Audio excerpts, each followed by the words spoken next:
नमस्कार दोस्तों।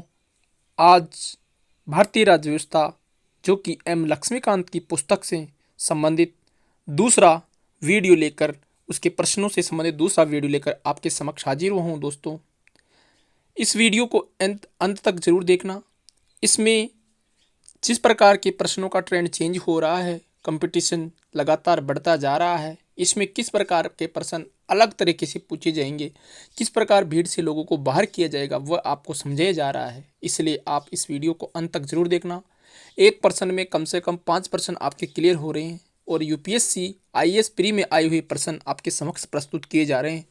जो प्रश्न आपके छन छन के ऊंचे छोटे छोटे टुकड़े होकर के अदर स्टेट पीसीएस या फिर छोटे मोटे एग्जाम प्रश्न पूछे जाते हैं। इसलिए इस सीरीज़ को आप ध्यान से अंत तक जरूर देखें। सबसे पहले ईश्वर से ये प्रार्थना कि हे हे परमात्मा, सर्वे भवन्तु सुखिनम, सर्वे सन्तु निरामया, सर्वे भद्राणि पश्यन्तु, माँ कश्चित् दुख भाग भवेत्।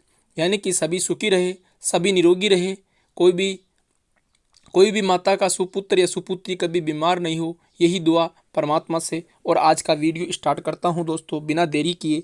और अगर आपको अच्छा लगे तो दोस्तों कम से कम उन लोगों तक पहुंचा देना जिन लोगों को वास्तव में भारतीय राज्य व्यवस्था की ज़रूरत है, जिनको भी ये पता नहीं कि किस प्रकार के प्रश्न एग्जाम में पूछे जाते हैं। पहले का ज़माना गया जब सीधा ये पूछते थे कि लोकसभा में कितनी सीटें थी, राज्यसभा में कितनी सीटें थी। आज प्रश्नों का बहुत ट्रेंड चेंज हो चुका है। जिस प्रकार यूपीएससी का पैटर्न है वैसे आरपीएससी और अन्य पीसीएस एग्जाम में इस प्रकार के प्रश्न पूछे जाते हैं।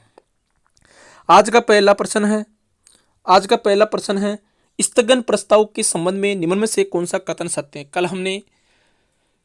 कल हमने ध्यानाकर्षण प्रस्ताव पढ़ लिया था और आज हम पहुंच रहे स्थगन प्रस्ताव।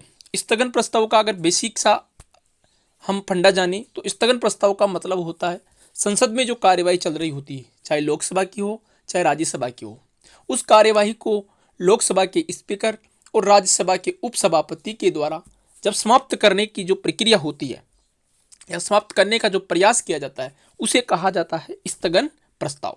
साधारण बात हो गई। अब यहाँ पर जो 4-5 कूट दिए हुए हैं इनमें से ये कहना चाह रहा है कि कौन सा कथन सत्य है, इसके बारे में बताना है कि कौन सा सत्य है। तो सत्य की अगर बात करूँ दोस्तों तो यहाँ पर सत्य, इसको हम पढ़ें तो यहाँ पर सत्य और असत्य की बात करें तो यहाँ पर अगर हम मैं आपको पढ़ के सुनाऊँ तो यहाँ पर लिखा हुआ है कि ये एक असाधारण प्रक्रिया, क्या है, एक असाधारण प्रक्रिया है। ये एक असाधारण प्रक्रिया है जिसमें सदन सामान्य कामकाज को दरकिनार कर दिया जाता है। बिल्कुल कोई भी सदन में जो सामान्य कामकाज होता है उसको क्या कर दिया जाता है, दरकिनार कर दिया जाता है। सामान्य कामकाज क्या कर दिया जाता है, दरकिनार कर दिया जाता है। जैसे कि मतलब पहले बताया था मैंने, स्थगन का मतलब स्थगित करना, यानी कि सदन की कार्यवाही चल रही है और उसको अगर स्थगित करना, जैसे कि 11 बजे का टाइम है, प्रश्नकाल स्टार्ट होता है 11 बजे, लेकिन उसी वक्त ये सूचना मिलती है कि देश का कोई बड़ा नेता किसी बड़े हादसे में हताहत हो गया या मृत्यु हो जाती है। तो उस वक्त उस कार्यवाही को लोकसभा में स्पीकर और राज्यसभा में उपसभापति के द्वारा एक स्थगन प्रस्ताव लाया जाता है और उसको अनिश्चित काल के लिए समाप्त कर दिया जाता है। इसलिए इसका मतलब ये है कि सामान्य जो कामकाज होता है, सामान्य कामकाज दरकिनार कर दिया जाता है। क्या कर दिया जाता है, दरकिनार कर दिया जाता है दोस्तों।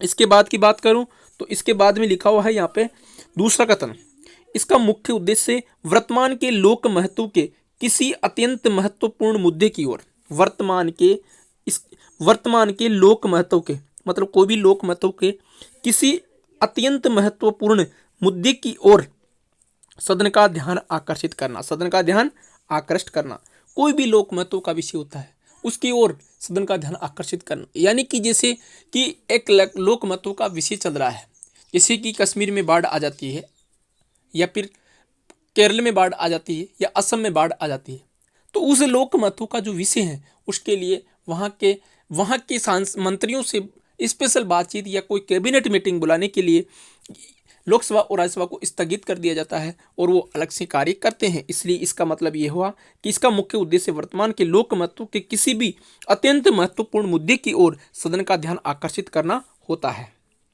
इसके बाद में इसके तीसरे और चौथे कथन की बात करूं तो इसका जो तीसरा कथन है, राज्यसभा इस प्रक्रिया का प्रयोग कर सकती है। बिल्कुल राज्यसभा इस प्रक्रिया का प्रयोग नहीं कर सकती दोस्तों, ये चीज याद रखना। स्थगन प्रस्ताव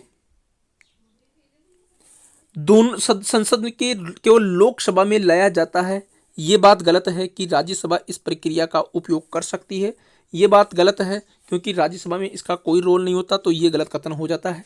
इसे लाने के लिए कम से कम 50 सदस्यों का अनुमोदन आवश्यक है। कम से कम कितने? 50 सदस्यों का अनुमोदन आवश्यक है। एक बार फिर सुन लेना, राज्यसभा इस प्रक्रिया का प्रयोग कर सकती है, इस प्रक्रिया का प्रयोग राज्यसभा नहीं कर सकती। स्थगन प्रस्ताव सिर्फ और स्थगन और निंदा दो प्रस्ताव ऐसे प्रस्ताव है जो केवल लोकसभा में लाया जा सकता है। राज्यसभा को सीधा स्थगित किया जाता है, अनिश्चित काल के लिए वहां पर स्थगन प्रस्ताव नहीं लाया जा सकता। इस बात को आप गौर कर लेना, आप रट लेना। जबकि लोकसभा में स्थगन प्रस्ताव लाया जाता है, और स्थगन प्रस्ताव लाने की मुख्य कारण हमने पढ़ ही लिए। पहला रीजन आपको बता ही दिया था मैंने, पहला यहां पर दिया हुआ है, ये एक सदन प्रक्रिया है जिसमें सदन के सामान्य कामकाज की दरकिनार कर दिया जाता है। दूसरा है, इसका मुख्य उद्देश्य वर्तमान में लोक महत्व के किसी भी अत्यंत महत्वपूर्ण मुद्दे की ओर सदन का ध्यान आकृष्ट करना होता है। राज्यसभा इस प्रक्रिया प्रयोग कर सकती है, नहीं कर सकती। इस कथन को आप फिर देख लेना, ये कथन गलत है और सारे कथन सही है। इसे लाने के लिए कम से कम 50 सदस्यों का अनुमोदन आवश्यक है। कम से कम 50 सदस्य कहाँ होंगे? आपको लोकसभा में होंगे। यह संसद की संपूर्ण कार्यवाही के लिए इसका उपयोग किया जाता है, यानी संसद चल रही है, उसको बंद करना है तो उस वक्त भी स्थगन प्रस्ताव लाया जा सकता है दोस्तों। तो इस प्रकार लोकसभा स्पीकर के द्वारा स्थगन प्रस्ताव लाया जाता है, और यह यहाँ ये राज्यसभा में इसका कोई प्रावधान नहीं है। इसके बाद में पहला प्रश्न का उत्तर देखें तो पहले प्रश्न का जो उत्तर है दोस्तों, ये होगा आपका सही उत्तर। कौन सा होगा आपका सही उत्तर?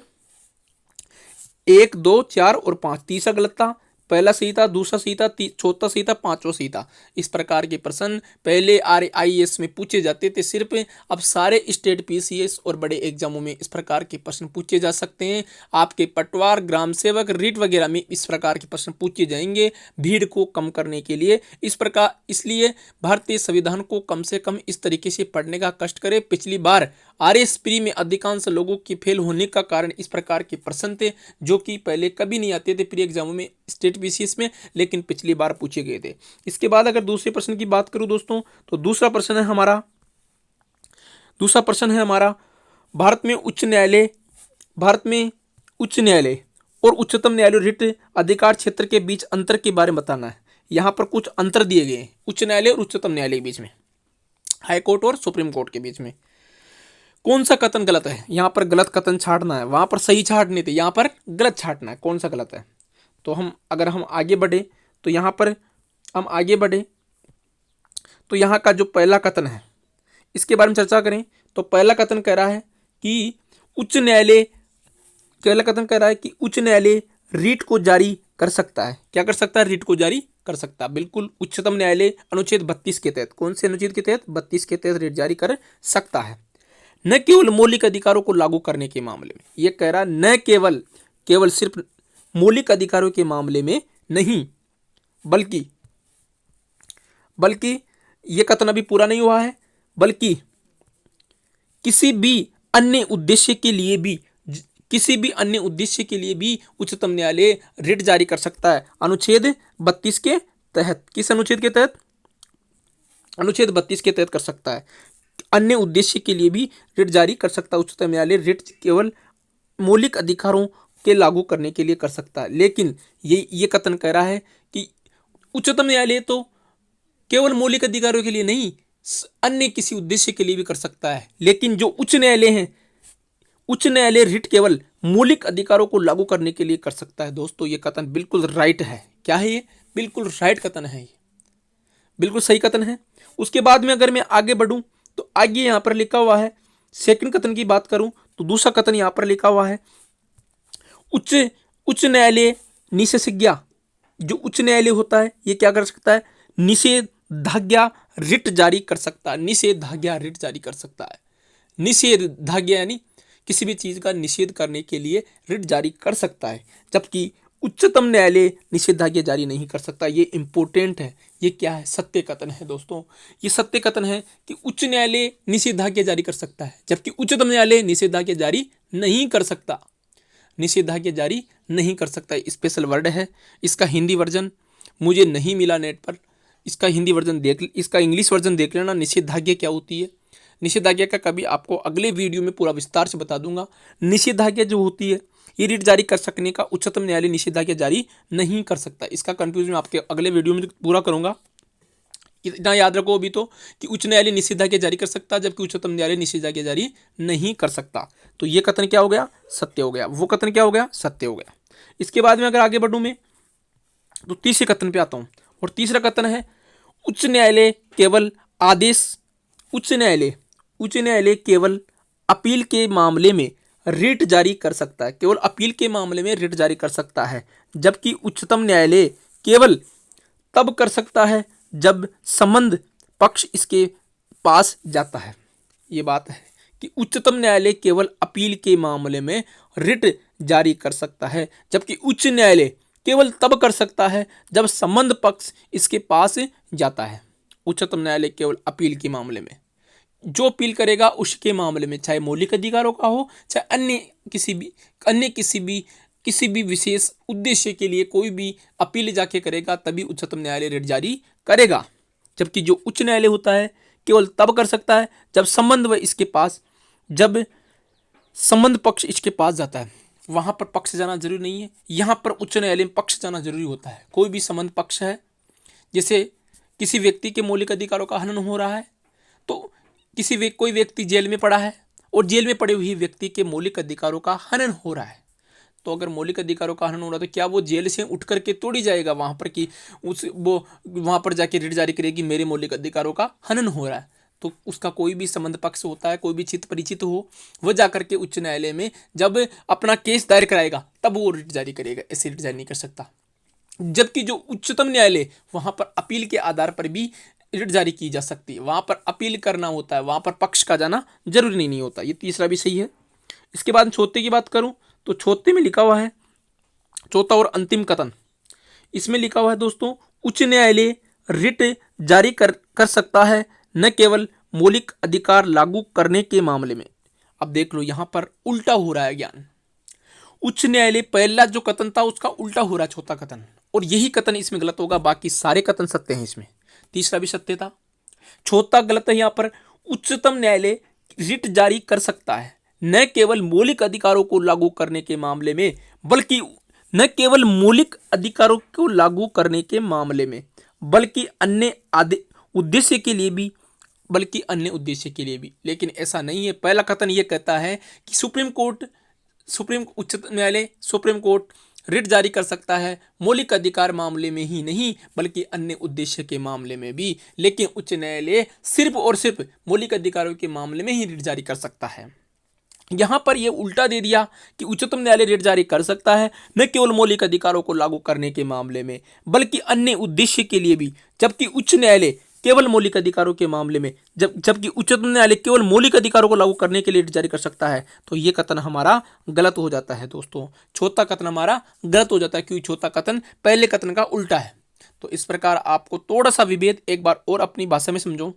तो ये कहना चाह रहा है, ये पूरे तीन जो कथन सत्य हैं, ये सारे कथन ये कहना चाह रहे हैं कि उच्चतम जो न्यायालय है वो अगर कोई भी संबंध पक्ष का व्यक्ति अपील कर दे तो उच्चतम न्यायालय रिट जारी कर सकता है। 5 रिट तो वे होती है जो कि उच्चतम न्यायालय और उच्च न्यायालय को अनुच्छेद 32 में, उच्चतम न्यायालय यानी सुप्रीम कोर्ट को अनुच्छेद 226 के तहत, हाई कोर्ट को, सुप्रीम कोर्ट को आर्टिकल 32 के तहत और हाई कोर्ट को आर्टिकल 226 यानी 226 के तहत रिट जारी करने का आदेश है मौलिक अधिकारों के मामले में। लेकिन यहां पर जो कथन दिए गए, पहला कथन यह कहना चाह रहा है कि उच्चतम न्यायालय यानी सुप्रीम कोर्ट मौलिक अधिकारों के साथ साथ अन्य किसी उद्देश्य के लिए रिट जारी कर सकता है, लेकिन उच्च न्यायालय सिर्फ मौलिक अधिकारों के मामले में रिट जारी कर सकता है। इसलिए पहला कथन सत्य हो जाता है। दूसरे कथन की बात करूं मैं आपके समक्ष, तो दूसरा कथन यह कह रहा था कि जो उच्चतम न्यायालय वो उसमें अपील के आधार पर भी रिट जारी की जा सकती है, लेकिन उच्च न्यायालय के अंदर अपील के आधार पर रिट जारी नहीं की जा सकती, वहां पे संबंध पक्ष का जाना जरूरी होता है। और एक कथनता यहाँ पर अपना, एक कथन की बात करूं तो एक कथनता यहाँ पर उच्च न्यायालय निषेधाज्ञा रिट जारी कर सकता है। याद रखना, निषेधाज्ञा रिट, इसका इंग्लिश वर्जन ही मुझे पता नहीं है, सिर्फ यहाँ पे निषेधाज्ञा रिट जारी कर सकता है, जबकि उच्च न्यायालय निषेधाज्ञा जारी नहीं कर सकता। ये याद रखना, ये बहुत बड़ा डिफरेंस है। निषेधाज्ञा रिट ये शुद्ध हिंदी है, इसका इंग्लिश वर्जन जानने के बाद इसका पूरा पता चलेगा कि निषेधाज्ञा क्या होती है। लेकिन कल के वीडियो में स्टार्टिंग में आपका ये कंफ्यूज दूर कर दिया जाएगा। उच्चतम न्यायालय निषेधाज्ञा रिट जारी कर सकता है, जबकि उच्च न्यायालय इसका हाई कोर्ट जारी करता है, सुप्रीम कोर्ट निषेधाज्ञा रिट जारी नहीं करता। इस प्रकार ये सेकंड क्वेश्चन आपका मेरे हिसाब से कंफ्यूज दूर हो जाता है। और यहाँ का जो सही उत्तर है, अगर सही उत्तर की बात करूं मैं, तो यहाँ पर सही उत्तर है आपका, जिसमें 1, 2 और 3 है। केवल सेकंड बी इसका सही है, पहला, दूसरा और तीसरा सही है, चौथा गलत है। इसके बाद में नेक्स्ट प्रश्न पहुंचता हूं, और नेक्स्ट प्रश्न की बात करूं तो अगला प्रश्न है दोस्तों, भारत जैसे संसदीय देशों में, भारत जैसे संसदीय देशों, भारत में कौन सी व्यवस्था है? संसदात्मक व्यवस्था है। कहाँ से ग्रहण की है? ब्रिटेन से ग्रहण की है। अमेरिका में कौन सी है? राष्ट्रपति वाली व्यवस्था वहां पे।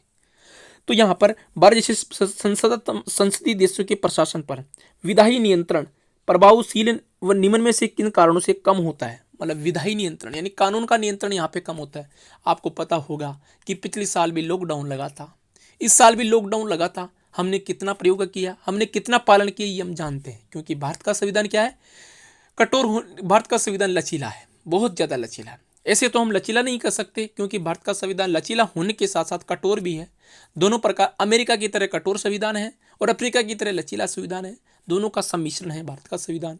इसलिए हम कह सकते हैं कि भारत के संविधान में जो विधायी शक्तियाँ होती है, जो कानूनी कार्यवाहियाँ होती है, वो बहुत नॉर्मल होती है। जैसे कि आपने देखा होगा कि राजीव गांधी के हत्यारों को 1994 में उनकी गिरफ्तारी होने के बाद वर्ष 2021 तक उनको कोई फांसी पर नहीं चढ़ाया गया, उनको कोई सजा नहीं मिली। तो भारत का संविधान क्या है? भारत की विधायिका क्या है? नॉर्मल है। यहाँ का संविधान कठोर नहीं है। इसके पीछे की इनमें से जो नीचे दिए गए हैं कौन कौन से कारण सही है? तो यहाँ पर पहला कारण है प्रशासनिक काम के आकार और विविधता में विस्तार। क्या है? भारत में प्रशासनिक काम के आकार में विविधता और विस्तार है, ये राइट है। प्रशासनिक काम के आकार और विविधता में विस्तार। दूसरा है गिलोटिन अक्सर इस्तेमाल। यहाँ पर गिलोटिन जैसा गिलोटिन क्या होता है? एक प्रस्ताव होता है, जिसमें क्या होता है, कंगारू की तरह, जो कंगारू पक्षी है उसकी तरह गिलोटिन में क्या होता है, ये प्रस्ताव संसद में लाया जाता है। और इसमें जो जो जो विधेयक होते हैं ना, उन विधेयक को काट छाट के पेश किया जाता है। जैसे कोई भी IAS अधिकारी एक ऐसा बिल बनाकर लाता है जो कि मंत्री को सौंपता है कि ऐसा होना चाहिए, लेकिन मंत्री क्या करेंगे? उसको काट छाट करेंगे, उसके अंदर कुछ नियमों को तोड़ देंगे। तो ये गिलोटिन होता है। गिलोटिन का मतलब होता है प्रस्ताव को तोड़ मरोड़ के संसद में पेश करना और उसको देश में लागू करवाना। अगर डायरेक्ट जो IAS अधिकारी या फिर प्रशासनिक जो अधिकारी होते हैं, प्रशासन 2 तरीके का होता है, आपने लोक प्रशासन पढ़ा होगा। एक होता है सरकार, जो हमारे मंत्री जिनको हम चुनकर भेजते हैं, जो राजनीति से जुड़े होते हैं। एक प्रशासनिक अधिकारी होते हैं जो गवर्नमेंट के द्वारा, गवर्नमेंट एम्प्लॉय होते हैं, उनके द्वारा सारे कानून का खाका तैयार किया जाता है।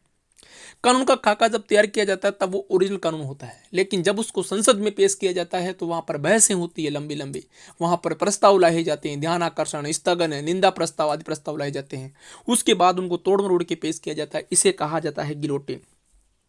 भारत जैसे संविधान में, संसद में गिलोटिन प्रस्ताव आए दिन आते रहते हैं।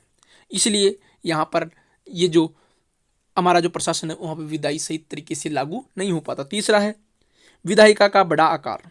बिल्कुल हमारी विधायिका का बहुत बड़ा आकार है। हमारी विधायिका में देख लो आप कितने, सबसे बड़ा लोकतंत्र है दुनिया का, लिखित लोकतंत्र सबसे बड़ा है।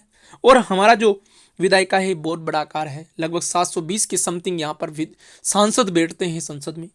इसके अलावा चौथा है विधायिका के सदस्य साधारण जल है। सदस्य जल के समान इधर उधर होते रहते हैं, कोई फिक्स नहीं है कि भाजपा का है या कांग्रेस का है, कभी भाजपा में तो कभी कांग्रेस में। साधारण जल जिस प्रकार एक जगह से दूसरी जगह बहता है, ठीक उसी प्रकार भारत में क्या होता है, यहाँ के विधायक वो सदस्य साधारण जल की तरह होते हैं भाई साहब। इसलिए ही भारत का संविधान, भारत के संविधान में, भारत जैसे प्रशासनिक देशों के संविधान का जो विधायी होता है, कानून होता है, वो सही ढंग से लागू नहीं होता, क्योंकि यहाँ के विधायक कभी भाजपा के साथ बैठता है, यहाँ का सांसद कभी कांग्रेस के साथ बैठ जाता है, तो ये जल की तरह बहने वाले होते हैं, कोई स्थायित्व नहीं होता इनमें। इसके अलावा पांचवा रीजन है, यहाँ पर पांचवा भी दिया हुआ है, और पांचवा है आपका वित्त समितियों का काम स्व परीक्षा करना होता है। वित्त समितियों का काम सिर्फ इतना सा होता है कि स्व परीक्षा करनी है, बस। वित्त समितियां कुछ नहीं करती, स्व परीक्षा ही करती है। तो ये पांचों कथन सही है। पहला कथन है प्रशासनिक काम में आकार, यहाँ पर कानून लागू नहीं होने के क्या कारण है भारत जैसे विकासशील देशों में? क्योंकि यहाँ पर प्रशासनिक काम के आकार और विविधता में विस्तार होता है, पहला सही है। गिलोटिन अक्सर इस्तेमाल होता है, जो प्रस्ताव प्रशासनिक अधिकारियों द्वारा बनाए जाते हैं उन पर काट छाट करके संसद में पेश किया जाता है, उसे गिलोटिन कहा जाता है। विधायिका का बड़ा आकार है, यहाँ पर बहुत बड़ा है, आपको पता ही होगा ये चीज़। इसके अलावा चौथा भी सही है, विधायिका के सदस्य साधारण जल की तरह होते हैं, कभी भाजपा में तो कभी कांग्रेस में, कभी एनसीपी में, कभी कहाँ पे डोलते रहते हैं। यहाँ पर वित्त समितियों का काम स्व परीक्षा होता है, केवल परीक्षा करनी होती है, लास्ट में कुछ नहीं करना होता। इस प्रकार ये पांचों कथन सत्य हैं। क्या है? पांचों कथन सत्य हैं दोस्तों, और ये इसका सही आंसर हो जाएगा आपका डी। क्या हो जाएगा सही आंसर? डी हो जाएगा। उसके बाद में नेक्स्ट बात करूं तो नेक्स्ट प्रश्न है दोस्तों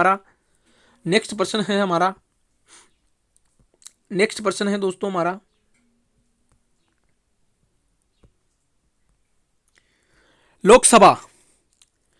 लोकसभा में अविश्वास प्रस्ताव प्रस्तुत करने के लिए, लोकसभा में अविश्वास प्रस्ताव प्रस्तुत करने के लिए, कौन सा प्रस्ताव?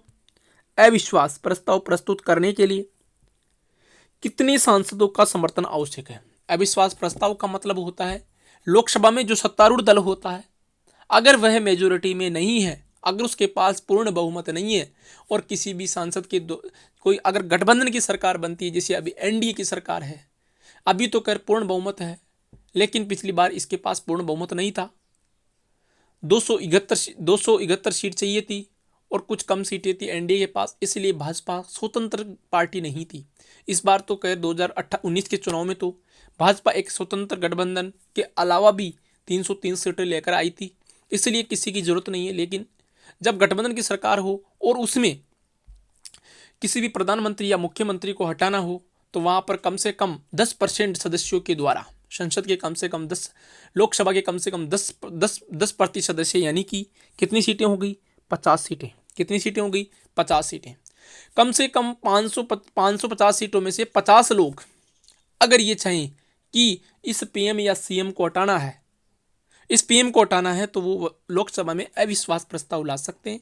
लेकिन अविश्वास प्रस्ताव तब लागू होगा जब वो संसद में बिल्कुल वोटिंग होगी लोकसभा में, और उस वोटिंग में जो अविश्वास प्रस्ताव करने वाले लोग हैं 50, वे लोग जीत जाएंगे, तब उस प्रधानमंत्री को अपना इस्तीफा देना होगा। जैसे हाल ही में आपको विदित होगा, 4-5 दिन पहले की बात है, जापान का जो केपी शर्मा ओली जो पीएम साहब थे, उनके खिलाफ अविश्वास प्रस्ताव लाया गया, लेकिन वह अविश्वास प्रस्ताव में अपने पद से इस्तीफा दे भी दिया।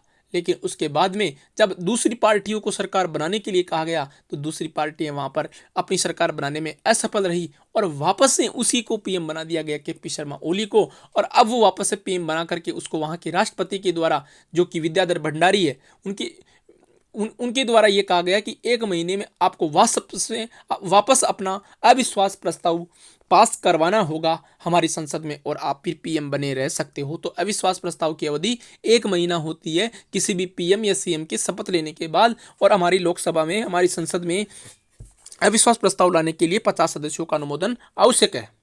इसके बाद में नेक्स्ट प्रश्न बढ़ता हूं, और नेक्स्ट प्रश्न है आपका, अगर नेक्स्ट की बात करूं तो नेक्स्ट प्रश्न है आपका अतारांकित प्रश्न के बारे में।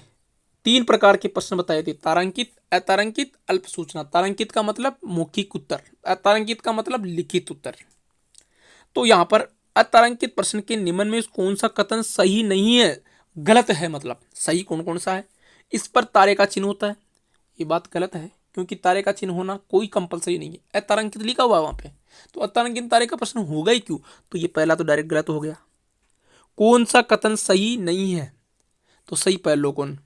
दूसरा है इसके उत्तर मौखिक रूप से नहीं दिए जाते, बिल्कुल इनके मौखिक उत्तर नहीं दिए जाते। किस रूप में दिए जाते हैं? लिखित रूप में दिए जाते हैं। किस रूप में दिए जाते हैं? लिखित रूप में दिए जाते हैं। मौखिक रूप से नहीं दिए जाते, लिखित रूप में दिए जाते अतारांकित प्रश्न के उत्तर। ठीक है, दूसरा सही हो गया। इस तरह के प्रश्नों के उत्तर के बाद पूरक प्रश्न नहीं होते। बिल्कुल आपको विदित होगा कि पूरक प्रश्न नहीं हो सकते। अगर लिखित रूप दे रहा है तो पूरक प्रश्न कहां से होंगे भाई? तो ये भी राइट। दूसरा तीसरा राइट हो जाता है। पहला, यहां पर तारे का चिन्ह होता है, तारे का चिन्ह होना कंपलसरी नहीं है यहां पर। ठीक है, उसके बाद में अगर बात करूं, चौथा और पांचवा कथन और है इस क्वेश्चन के। चौथा कथन है, इस पर तारे का चिन्ह नहीं होता। बिल्कुल राइट बात है, चौथा सही है। ऐसे प्रश्नों के उत्तर लिखित में दिए जाते हैं। किस में दिए जाते हैं? लिखित में दिए जाते हैं। बिल्कुल ये भी सही है। तो यहां पर क्या होगा? तीसरा, चौथा, यहां पर क्या होगा? तीसरा सही है, चौथा सही है, पांचवा सही है। कौन सा गलत है? दूसरा और तीसरा। तीसरा, चौथा, पांचवा सही है। यहाँ पर ऐसे प्रश्नों का उत्तर लिखित होता है। बिल्कुल राइट है, यहाँ पर बिल्कुल राइट है।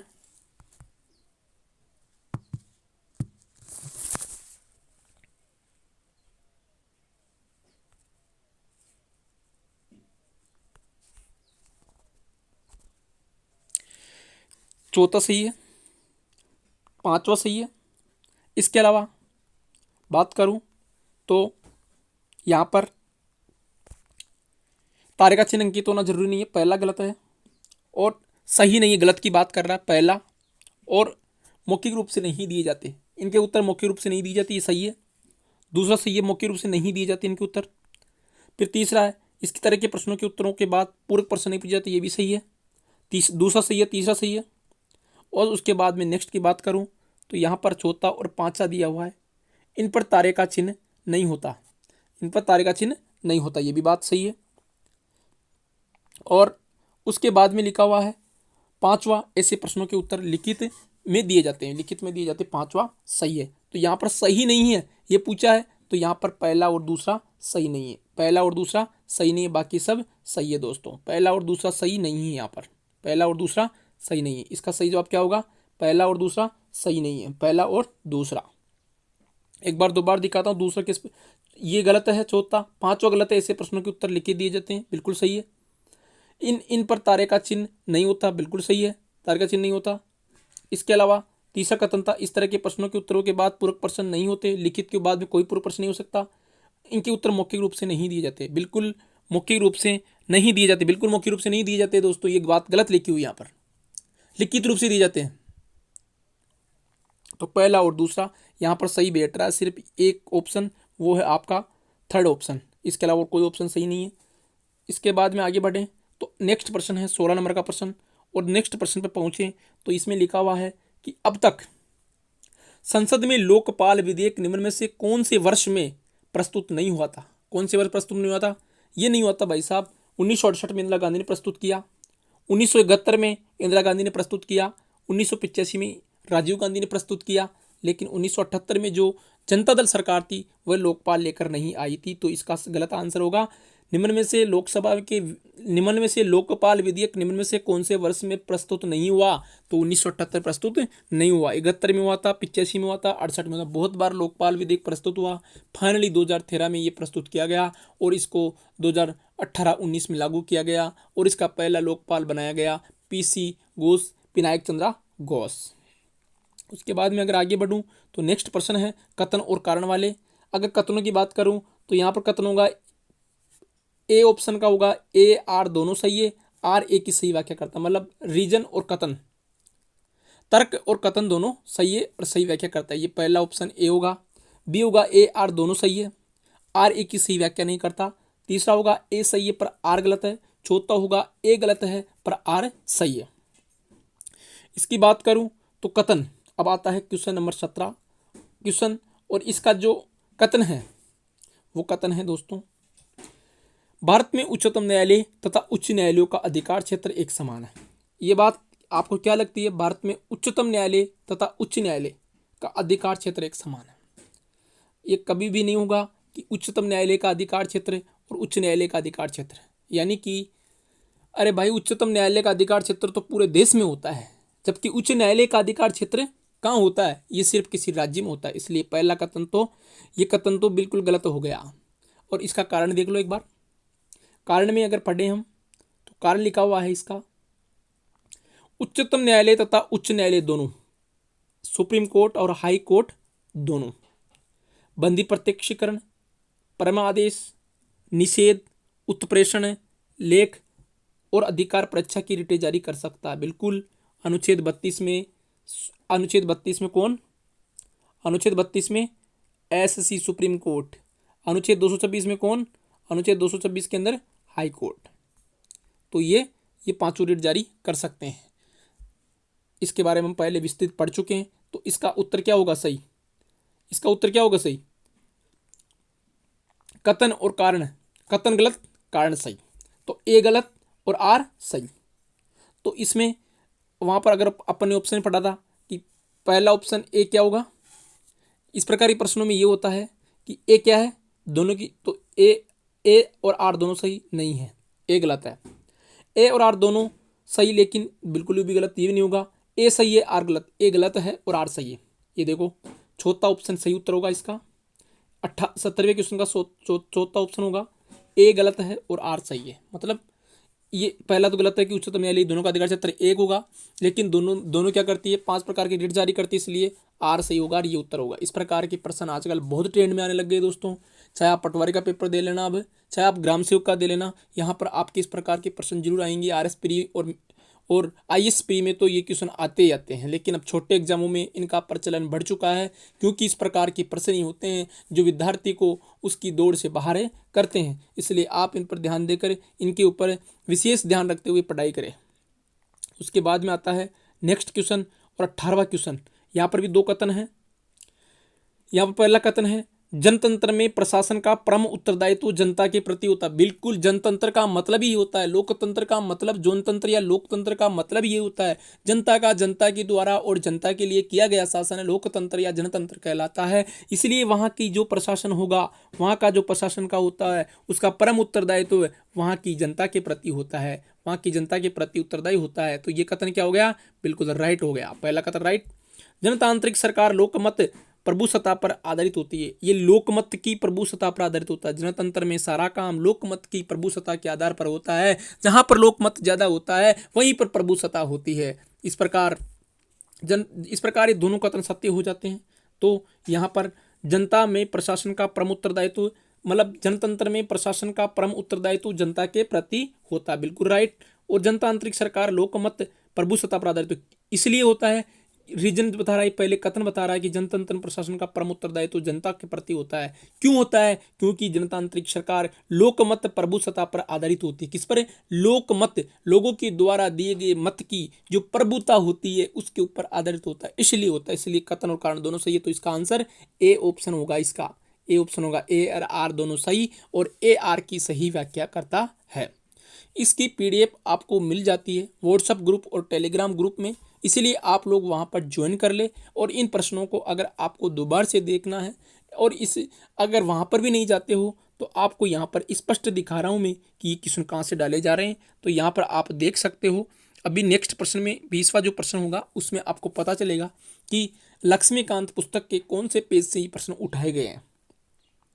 अब ये प्रश्न इंपॉर्टेंट है। यहाँ पर 4 प्रश्न क्लियर होंगे दोस्तों आपके। यहाँ पर 4 प्रश्न आपको क्लियर इस प्रकार से होंगे, इनको मिलान करना है। इस प्रकार के प्रश्न RS प्री में पिछली बार बहुत सारे पूछे गए थे, इसी की वजह से अच्छी तैयारी करने वाले लोग पीछे रह गए थे। यहाँ पर लिखा हुआ है अल्पकालिक बहस। सबसे पहले अपन कल 2 चीज़ें देखी थी। शून्यकाल कब बताया था मैंने, शून्यकाल आपको 1962 भारत और चीन के बीच जब युद्ध हो रहा था, उस वक्त भारतीय इतिहास में शून्यकाल, भारतीय संसद में एक शून्यकाल नामक सत्र के दौरान शून्यकाल जो फंडा है वो ग्रहण किया गया था। ध्यान आकर्षण बहस, इसके बारे में मैंने कल बात की थी। ये कब आई थी, ये 1954 में आई थी, जब भारत और चीन के बीच पंचशील समझौता हुआ था। तो कल से 2 क्यूट अपने सही हो जाते हैं। फिर आती बात लोक उपक्रम समिति। लोक उपक्रम समिति का गठन 1964 में हुआ था। लोक उपक्रम समिति का गठन 1964 में हुआ था। और अल्पकालिक बहस भारतीय संसद में कब आई, ये आई थी 1953। 1953 में अल्पकालिक बहस भारतीय संसद में आई थी। याद रखना दोस्तों, ये 4 प्रश्न तैयार हो रहे हैं आपके, चारों में से कोई सा भी प्रश्न आपको एग्जाम मिल जाएगा, चाहे आप रीट दे लेना, चाहे आप आरएस दे लेना, चाहे पटवारी दे लेना, चाहे आईएएस तक जाओ आप, इस प्रकार का प्रश्न आपको मिलेगा। तो यहाँ पर ध्यानाकर्षण प्रस्ताव कब आया? 1959 में आया। शून्यकाल कब आया? 1962 में आया। लोक उपक्रम समिति कब आई? 1964 में आई। और 1964 में आई। और अल्पकालिक बहस कब आई? 1953 में। इस प्रकार 19वां क्वेश्चन समाप्त। अब आता है हमारा, देखो नीचे कूट भी दिए होते हैं, इनमें आंसर ढूंढना होता है, तो इनका आंसर भी जान लें हम। तो यहाँ पर यह आंसर होगा, ये देखो ये होगा, यानी कि ये होगा, यहाँ पर ये सेकंड वाला होगा, सेकंड वाला ऑप्शन होगा, क्योंकि यहाँ पर दिया हुआ है 3 4 2 1। पहले में तीसरा है अल्पकालिक बस 1953, दूसरे में चौथा है दैनिक 1954, तीसरे में दूसरा है शून्यकाल 1962, चौथे में पहला है लोक उपक्रम समिति 1964। इसके बाद में हम पहुंचते हैं अपने अंतिम और फाइनल प्रश्न पर। यहाँ पर सीधा सा है, जो 5 प्रकार की रीट है उनमें 4 रीट दी हुई है और इनको मिलाना है। आपको सबसे पहले बंदी प्रत्यक्षीकरण देखनी, क्योंकि ये सबसे आसान होती है। बंदी प्रत्यक्षीकरण का मतलब होता है 24 घंटे के भीतर अगर किसी भी व्यक्ति को पुलिस हिरासत में ले रही है तो उसको 24 घंटे के भीतर कोर्ट के मजिस्ट्रेट के सामने सशरीर प्रस्तुत करना अनिवार्य होता है, नहीं तो वह पुलिस जो उसको गिरफ्तार करी है वो उसका दोषी ठहराई जाएगी और उसके खिलाफ जनहित याचिका दायर की जा सकती है और उस याचिका के खिलाफ सुप्रीम कोर्ट के द्वारा रिट जारी की जा सकती है। ये होती है बंदी प्रत्यक्षीकरण। तो सबसे पहले हम लगाते हैं सशरीर प्रस्तुत करना, किसके सामने? कोर्ट के सामने। ठीक है। दूसरा अधिकार परीक्षा, ये बहुत आसान है, परम आदेश। इसके बाद देखो आप परम आदेश, परम आदेश यानी हम आदेश देते हैं, परम आदेश हम आदेश देते हैं, तथास्तु, ये होता है परम आदेश। तीसरी अधिकार परीक्षा, यानी कि किस आज्ञा पात्र या अधिकार से, किस आज्ञा पात्र या अधिकार से, ये होती है अधिकार परीक्षा। मतलब कोई भी सार्वजनिक कर्मचारी जो कि सरकार के नियमों को नहीं मान रहा, जो सरकार के अनुसार नहीं चल रहा, उसके खिलाफ सुप्रीम कोर्ट बिना कोई किसी के व्यक्ति के अपील दायर करने पर डायरेक्ट उसके खिलाफ रिट जारी कर सकती है। जैसे किसी स्कूल का संस्था प्रधान है, वो उस स्कूल का विकास नहीं कर रहा, वहाँ के बच्चों को नहीं पढ़ा रहा, तो अगर कोई भी गांव का कोई भी व्यक्ति या कोई भी समूह मिलकर के सुप्रीम कोर्ट में अगर याचिका दायर करता है तो उसके खिलाफ रिट जारी की जा सकती है। वो होती है अधिकार परीक्षा। और फिर सुप्रीम कोर्ट पूछ सकती है उसको कि आप ऐसा क्यों कर रहे हो, क्योंकि वो भारतीय सरकार के अधीन एक प्रशासनिक अधिकारी है। उत्प्रेक्षण, इसका मतलब होता है प्रमाणित करने को। उत्प्रेषण यानी प्रमाणित, सुप्रीम कोर्ट कहे हाई कोर्ट को कि आपका जो ये क्षेत्र है, आपका जो कार्य है, इसको ऊपर की ओर अग्रेसित करो। यानी कि हाई कोर्ट को सुप्रीम कोर्ट कहता है कि ये क्षेत्र, ये कार्य आपके अधिकार से बाहर है, वो होता है उत्प्रेषण और हमें इसको सौंप दो। इस प्रकार हमने इसका मिलान किया और ये मिलान, हमने जो मिलान किया है ये मिलान हो गया। इसके बाद में आता है अपना नेक्स्ट, और नेक्स्ट ये 20वां क्वेश्चन समाप्त हो जाता है। और समाप्त होने के बाद एक बार इसका सही उत्तर भी देख लेते हैं। तो इसका सही उत्तर होगा कौन सा होगा आपके हिसाब से? देखो अब हमने उत्तर जान लिया है, अब आप यहाँ पर सोचिए कि कौन सा कथन इनमें से मिलता जुलता है। यानी कि बंदी प्रत्यक्षीकरण पहले, दूसरे में कौन सा है? दूसरे में छोटा है, तो दूसरा में छोटा देख लो आप, यहाँ पे और यहाँ पर 3 जगह पर है। फिर आता है अधिकार परीक्षा, फिर आता है आपका परमादेश। पहले में क्या है? दूसरा, पहले में दूसरा देख लो, पहले में दूसरा, यहाँ पर भी है, बी में भी है और डी में भी है। फिर अपन देखते हैं अधिकार पक्ष, तीसरे में पहला, तो तीसरे में पहला सिर्फ डी में है, तीसरे में पहला कहाँ है? डी में, तो इसका सही जवाब डी होगा। यानी कि परमादेश हम आदेश देते हैं, इसके अलावा बंदी प्रत्यक्षीकरण सशरीर प्रस्तुत करना, और इसके अलावा अधिकार परीक्षा यानी किसी भी आज्ञा पात्र या अधिकार, और एक होता है प्रमाणित करना, आदेश देना। इस प्रकार आज का वीडियो यहीं पर पूरा होता है दोस्तों, क्योंकि ज़्यादा वीडियो बनाने का कोई मतलब नहीं है, औचित्य उसी में है, कम समय में अधिक ज्ञान देना। और लास्ट में ईश्वर से यही प्रार्थना कि सर्वे भवन्तु सुखिनम, सर्वे सन्तु निरामया, सर्वे भद्राणि पश्यन्तु, माँ कश्चित् दुःख भाग्भवेत्। हे भगवान, हे परमेश्वर, सभी को इस कोरोना काल से मुक्ति दिलाए और सभी अपने लक्ष्य को प्राप्त करें। जय हिंद, जय भारत।